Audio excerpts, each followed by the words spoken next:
आसपास चारों ओर पानी ही पानी, बीच में कुंड और मंदिर, पहाड़ों से घिरा हुआ यह स्थान केरल के समुद्र तट का नहीं है, न ही महाराष्ट्र या मध्य प्रदेश का है। बहुत से लोग इसके एरियल फोटोग्राफ को देखकर केरल के समुद्र तट जैसा अनुभव करते हैं।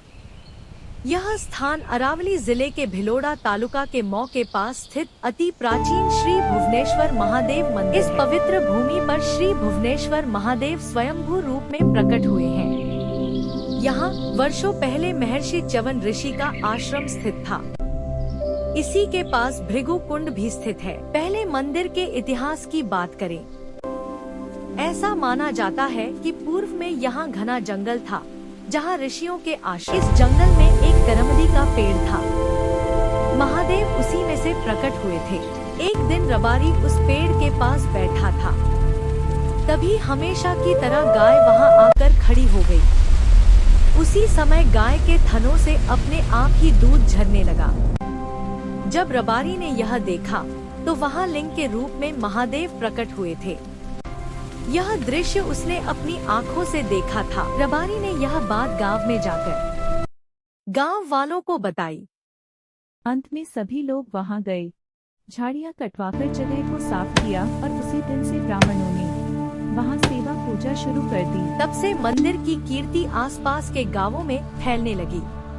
अब देखते हैं श्री भुवनेश्वर मंदिर के पास स्थित भृगु कुंड का महिमा। यहाँ च्यवन ऋषि का आश्रम स्थित था। काशी नगर के राजा शयोती एक बार श्यामलाजी गदाधर मंदिर में दर्शन करने आए थे और उसके बाद भुवनाथ स्थान पर च्यवन ऋषि के आश्रम में ठहरे थे। एक दिन राजा शयोती की पुत्री सुकन्या घूमते घूमते वहां पहुंच गई, जहां च्यवन ऋषि तप कर रहे थे। दो आँखों को छोड़कर च्यवन ऋषि का पूरा शरीर मिट्टी के राफड़े से ढक गया था। चमकती हुई वे दो आँखें उसे विचित्र लगी। उसने दर्प की एक नुकीली सलाई लेकर च्यवन ऋषि की आंखों में चुभो दी। अचानक खून का फव्वारा निकलने लगा। यहाँ च्यवन ऋषि की आंखें चली जाने पर राजा पर देवी का प्रकोप हुआ और एक प्रकार का रोग फैल गया, जिससे राजा के सैनिक एक एक करके मरने लगे। यह देखकर राजा घबरा गया। उसे लगा कि मैंने तो कोई देव अपराध नहीं किया, फिर यह सब क्यों हुआ? जब उसने सैनिकों से पूछा तो उसे पता चला कि सुकन्या ने च्यवन ऋषि की आंखों को नष्ट कर दिया है। इसलिए वह ऋषि के आश्रम पर आया और उनसे च्यवन ऋषि से क्षमा मांगी। उसी समय च्यवन ऋषि ने कहा, मैं अंधा हो गया हूँ, इसलिए मेरी सेवा के लिए मैं आपकी पुत्री की मांग करता हूँ। राजा च्यवन ऋषि के साथ अपनी पुत्री सुकन्या का विवाह कराने के लिए सहमत हो गए।